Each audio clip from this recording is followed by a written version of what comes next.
Milyonlarca dolar var biznesmen adama näme değil ya. Elon Musk. Ne mi diyor? Bilmedim. Ha. Berdi Begmer.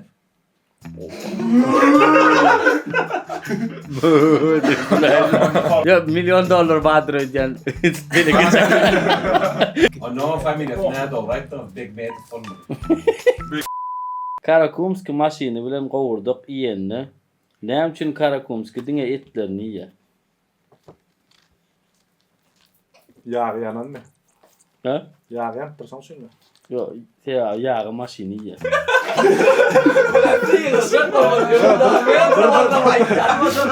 Teknofon şu begenleri men ki Hasan atlatırıyor. Iyen ok diýär ýöne. Bilemok. Ya prosta teknofon şu pıgıt karar ki. Men yine bunu çağırıyorum. Halacıynik boş mu deyip soran Ahmet'e doğrusu näme deyip cevap beripdi. Ana täze izlediňiz Ahmet geldi. Haladynyk boş mu diýip Ahmet sorýa dosta maňa bir diýe. Awo. Näme diýe? Yok Beko. Boş marka var ha. Beko. Almadım lan. Niye la?